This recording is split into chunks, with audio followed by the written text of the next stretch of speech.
On behalf of the General Assembly, I invite him to address the Assembly. Mr. President.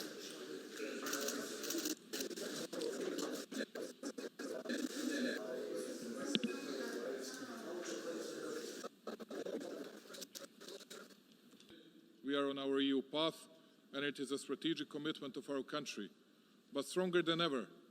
You all know that we are facing problems regarding territorial integrity of Serbia, actually that we are facing the pending issue of Kosovo and Metohija. The unresolved problem of Kosovo and Metohija affects more than anything economic progress and future of the young ones in the region and in Serbia. That is why I will speak about efforts to resolve it despite all the obstacles. Serbian writer and diplomat Jovan Dučić used to say that enemies are only our friends in disguise that are apart from us only by some kind of misunderstanding or prejudice. The centuries-long problem of Kosovo is far from misunderstanding or prejudice, but we have courageously and realistically, with will and faith, started the quest for lasting solution. Nobody cares more about solution of this difficult burden than Serbia, because it would provide to our country, but also to the entire region, peace, stability, cooperation, economic prosperity and progress on our EU path. That is why we expect the world, especially big powers, to see, understand and support our positions and arguments, as well as not to support moves that are going in opposite direction like they did in crucial years from 1999 and 2008. At any other place, we will advocate not only respect for the right. That's why I'm going to speak about Serbia and the region, because one does not go without the other. The lasting solution, the way I see it, should be reached in such a way that neither of the parties would gain everything, but they would gain enough.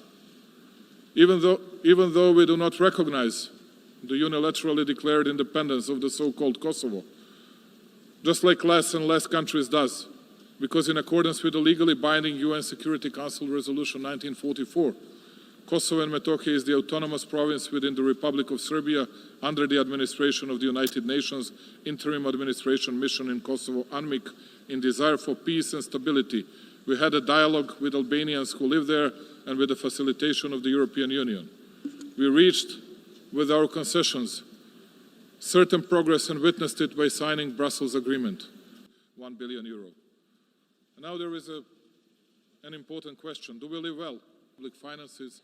And I want to say wonderful news to the citizens of my country, because we think that we are entitled to think and decide about our own destiny. We continue the dialogue despite frequent tensions and incidents in Kosovo and despite various unilateral moves of Pristina, which made it difficult all until it stopped due to most unreasonable unilateral moves of all due to 100% tariffs on import of Serbian goods, which actually means full termination of flow of goods.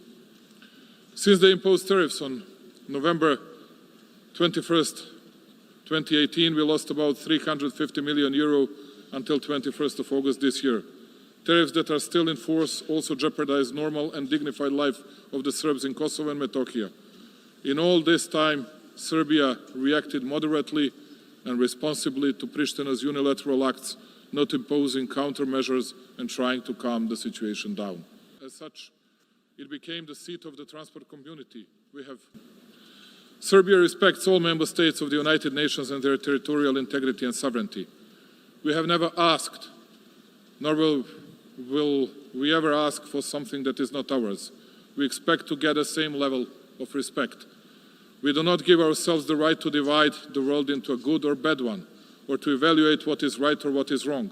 But we are proud of our freedom-loving tradition and contribution, which throughout history we had been giving in fight for law and justice. Just finished highway towards the North Macedonia. In the beginning of November, we inaugurate highway towards Bulgaria. At the very end, I will just use few Serbian words which will be very well understood in an entire region.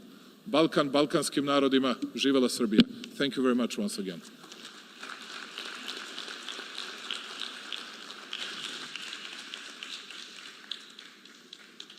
On behalf of the General...